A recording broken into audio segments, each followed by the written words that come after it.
O som do tiro assustou sua avó, a Maia, que subiu para ver o que estava acontecendo. Aziti se escondeu atrás de um armário, esperando. Quando ela entrou no quarto de Sayumi, ele disparou novamente, atingindo-a na nuca. Ela caiu no chão. E aí, pessoal? Sejam muito bem-vindos ao nosso canal. Hoje, a gente traz uma história real e arrepiante que vai te deixar de boca aberta. Dessa vez, vamos falar sobre algo que aconteceu na cidade de Ampara, que fica na província oriental do Sri Lanka. Essa região é famosa por ser uma das maiores produtoras de arroz do país, e isso tudo graças aos sistemas de irrigação super eficientes. Mas por trás de tanto sucesso agrícola, tem uma história sombria que vai te surpreender. Tudo começa com um jovem que foi criado e cuidado por seu tio desde a infância. Porém, ele acaba traindo a confiança da família de uma forma impensável.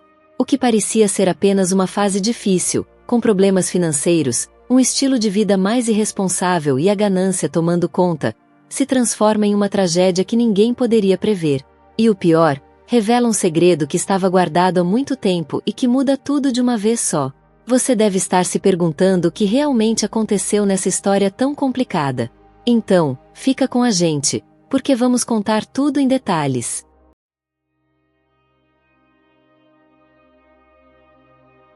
Antes de a gente mergulhar na história, já aproveita para dar aquele like, comentar, se inscrever no canal e compartilhar com os amigos. Agora, vamos nessa! Essa história é sobre um jovem chamado Aziti, que nasceu em 1999. Quando ele era criança, a vida parecia um conto de fadas. Ele era o centro do mundo para seus pais, mimado com amor e tudo o que queria. Mas, como em muitas histórias, a tragédia chegou de repente, quando seus pais morreram em um acidente de carro. A partir daí, o mundo de Aziti desmoronou. Porém, ele não ficou desamparado por muito tempo. Seu tio, o Sr. Kavindu, entrou em cena para criar o sobrinho e lhe deu toda a atenção e cuidado que seus pais haviam dado. Aziti cresceu e se tornou um jovem bonito e antenado, sempre sabendo que estava na moda e no topo das tendências. Mas ele também tinha um lado rebelde, sabe? Era travesso, difícil de controlar e sempre ultrapassava os limites. Talvez essa fosse a maneira dele de chamar ainda mais a atenção do tio e da família.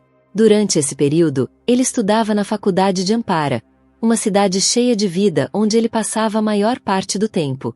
Aziti era filho único, mas seu tio Kavindu tinha uma filha, a Sayumi, nascida em 2001. Sayumi era mais do que apenas bonita. Ela era inteligente, adorada por todos e o verdadeiro xodó do pai. Kavindu, aos 45 anos, era um homem muito respeitado na comunidade.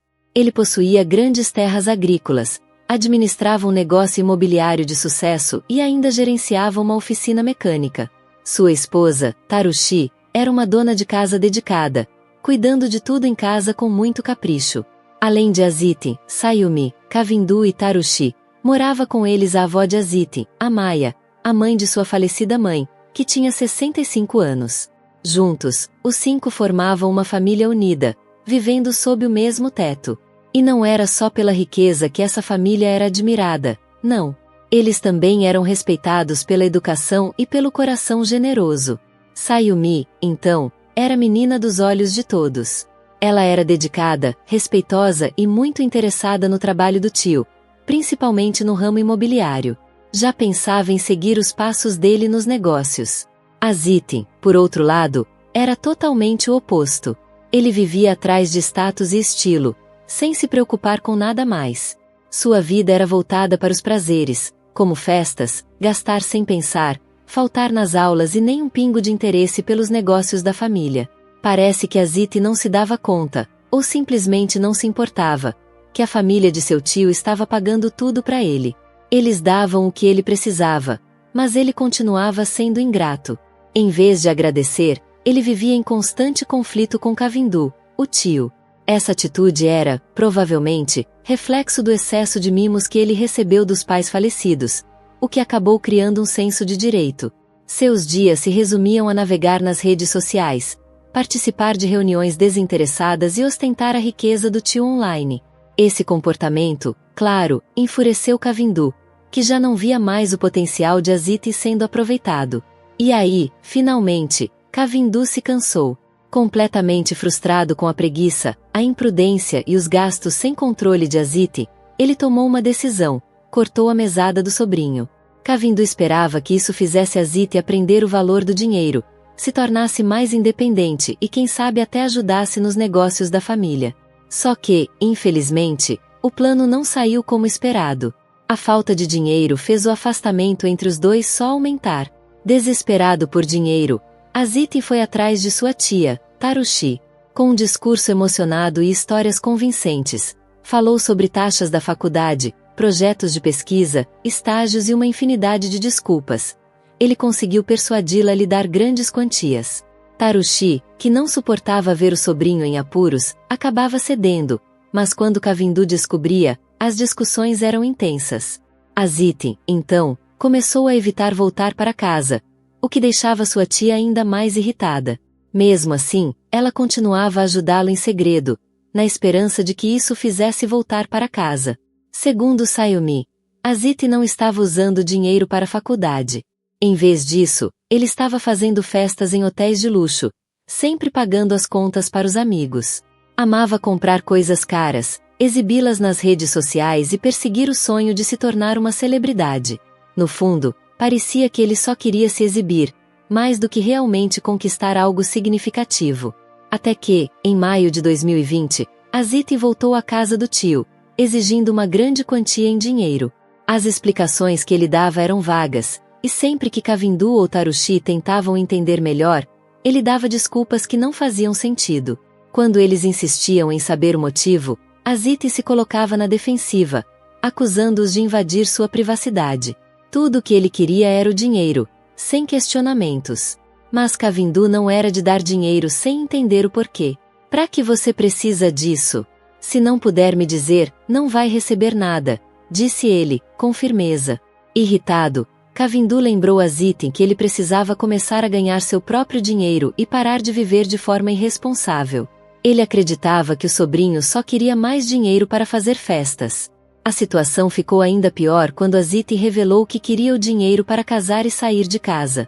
O tio não perdeu tempo e disparou: se você quer se casar, então vá trabalhar e ganhe seu próprio dinheiro. Como pretende sustentar uma família se não consegue nem se sustentar? Essa resposta foi o estupim para Aziti. Furioso, ele gritou com o tio e exigiu a parte da herança que, segundo ele, tinha direito. Alegou que era seu direito por ser filho de seus pais falecidos, e acusou o tio de não lhe dar o que era seu. Kavindu, sem se impressionar, manteve sua posição e foi direto ao ponto. Toda a propriedade, a casa e os bens da nossa empresa já estão legalmente garantidos para minha filha, Sayumi, afirmou, falando de sua filha biológica. Ouvir isso fez o ressentimento de Aziti crescer ainda mais. Ele bateu a porta e se trancou no quarto, evitando falar com qualquer pessoa durante dias. Seu ódio por Sayumi só aumentava, convencido de que ela estava planejando tomar tudo o que ele acreditava ser seu por direito. Kavindu, sentindo o clima pesado em casa, conversou com seu cunhado, Danuka, e ambos esperavam que Aziti fosse entender a situação e mudasse sua postura. Danuka ainda tentou conversar com o sobrinho, aconselhando-o a parar de viver de forma extravagante, a respeitar os mais velhos e a contribuir com a família. Mas Aziti permaneceu frio, distante e ignorou todos os conselhos. No final de maio de 2020, a raiva de Aziti já havia se transformado em algo muito mais perigoso. Ele estava consumido pelo ressentimento, sentindo-se isolado e hostilizado, e começou a bolar um plano cruel, um plano que eliminaria todos que ele via como obstáculos no seu caminho. Durante 2 semanas no início de junho de 2020, Aziti esteve planejando algo realmente macabro. Mas toda vez que tentava colocar o plano em ação, algo dava errado. Uma vez, ele tentou envenenar a comida da família com inseticida, mas, por acaso, eles decidiram comer fora e ele ficou sozinho em casa. Em outra tentativa, pegou a arma e as balas do tio, planejando agir enquanto todos estivessem dormindo. Porém, um convidado inesperado apareceu e passou a noite, o que fez Aziti abandonar o plano mais uma vez. No final de junho, Aziti pediu dinheiro à sua tia com falsas desculpas, e ela acabou cedendo. No dia seguinte, ele usou o dinheiro para reservar um quarto de hotel e convidou um amigo, cuja identidade permanece desconhecida. No hotel, Aziti compartilhou com esse amigo seus planos sombrios. No dia seguinte, os dois voltaram à casa da família e ficaram observando de longe, espiando pelas janelas para avaliar a situação. Como a casa estava silenciosa e parecia vazia, eles saíram e voltaram para o hotel. Durante 3 dias, Aziti ficou no hotel, trocando mensagens com outros amigos e organizando uma festa para aquela noite. Por volta do meio-dia, ele voltou sozinho para casa. Sua tia estava na cozinha preparando o almoço, e sua avó estava fora, cuidando das plantas. Quando Aziti entrou, sua tia o recebeu com um abraço caloroso, dizendo que sentia saudades dele depois de 4 dias de ausência. Aziti fez piada e subiu para o seu quarto, onde pegou a arma que havia escondido e começou a se preparar para colocar seu plano em ação. Ele entrou silenciosamente no quarto de sua prima Sayumi, que ainda dormia. Sem hesitar, Aziti encobriu o rosto dela com um lençol e disparou uma bala diretamente na sua cabeça. Para garantir que ela não reagiria, ele a sufocou com um cobertor, mesmo sabendo que ela já estava morta instantaneamente. O som do tiro assustou sua avó, a Maya, que subiu para ver o que estava acontecendo. Aziti se escondeu atrás de um armário, esperando. Quando ela entrou no quarto de Sayumi, ele disparou novamente, atingindo-a na nuca. Ela caiu no chão. Então, Aziti chamou sua tia, pedindo para que ela subisse as escadas. Ela desligou o fogão e correu para ver o que estava acontecendo. Como antes, Aziti se escondeu atrás do armário e esperou. Quando ela entrou, ele disparou na parte de trás de sua cabeça. Agora, as 3 mulheres estavam mortas no quarto de Sayumi. Aziti trancou a porta e jogou a chave no jardim. Em seguida, desceu as escadas e foi até o quarto de seu tio Kavindu. Ele estava sentado em sua mesa, usando fones de ouvido e concentrado no trabalho, totalmente alheio ao que acontecia no andar de cima. Aziti se aproximou silenciosamente, apontou a arma para a testa dele e disparou 3 tiros seguidos. Kavindu caiu, sem vida. Com a família toda eliminada, Aziti começou a vasculhar a casa. Ele arrombou o cofre com a combinação que Sayumi havia compartilhado com ele e roubou dinheiro e joias. Trancou o quarto de seu tio, jogou a chave no jardim e saiu da casa. Antes de ir embora, trancou a porta principal e levou a chave com ele. Mais tarde naquela noite, Aziti voltou para o hotel. Como se nada tivesse acontecido, ele organizou a festa que havia planejado, bebendo e comemorando com seus amigos até altas horas. Mas, durante as festas, Aziti não conseguia se livrar da ansiedade. Ele estava sempre nervoso, preocupado com a possibilidade de ser pego. Na manhã seguinte a uma dessas festas, ele teve uma ideia e foi até a casa de seu tio Danuka. Com um ar de angústia, contou a Danuka: "A casa do tio Kavindu está estranhamente silenciosa. Bati na porta, mas ninguém atendeu. Tentei ligar, mas ninguém atendeu.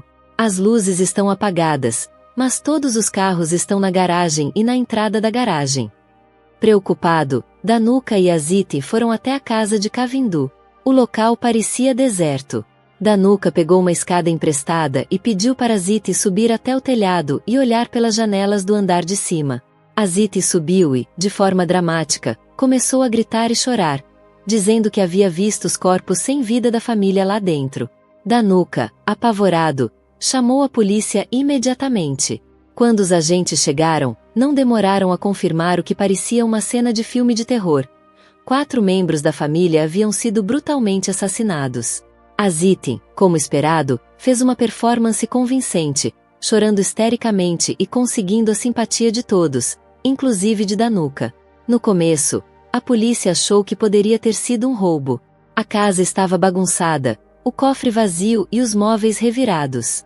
Mas, conforme investigaram mais a fundo, perceberam que não havia sinais de arrombamento. As portas e janelas estavam intactas, o que indicava que o criminoso provavelmente era alguém da família. A suspeita de um roubo aleatório foi descartada rapidamente. Sem que Aziti soubesse, a sala de estar e a entrada da casa estavam equipadas com câmeras de segurança. Embora as filmagens não tivessem capturado os assassinatos, mostraram claramente que Aziti foi a última pessoa a entrar na casa e trancar a porta da frente atrás de si. Além disso, suas impressões digitais e DNA estavam em várias partes da cena do crime. Para completar, Manchas de sangue foram encontradas nas solas dos sapatos dele. Com tantas evidências, a polícia não demorou a prender Aziz, de 20 anos, como principal suspeito do assassinato de sua própria família. A princípio, Aziz negou tudo, dizendo que havia encontrado os corpos quando chegou e, em pânico, trancado a porta e fugido. Mas logo ele mudou sua versão, alegando que havia agido em legítima defesa. A história dele mudava a cada dia, e as inconsistências só reforçavam o caso contra ele. A arma usada no crime nunca foi encontrada, pois Aziz confessou que a descartou em um local desconhecido. No começo de agosto de 2020, após semanas de interrogatório, Aziz finalmente confessou. Ele admitiu que matou deliberadamente sua família, movido pelo rancor. Ele revelou que seu ressentimento vinha do fato de não ter recebido dinheiro e de ter sido excluído da herança, que foi toda destinada à sua prima Sayumi. Mas o motivo mais chocante foi que sua namorada, que estava hospedada secretamente no hotel, estava grávida de 5 meses. Ela ameaçou denunciá-lo à polícia se ele não se casasse com ela e não assumisse a responsabilidade pelo filho. Desesperado e temeroso da reação de seu tio, Aziz manteve tudo em segredo, com medo de ser deserdado e ficar sem dinheiro. Foi isso que alimentou o plano violento. As autoridades ainda investigam se a namorada de Aziz teve algum envolvimento direto nos assassinatos. Enquanto isso, o tribunal determinou que o assassinato da família foi premeditado, e Aziz foi condenado à prisão perpétua. Que lições podemos aprender com essa história?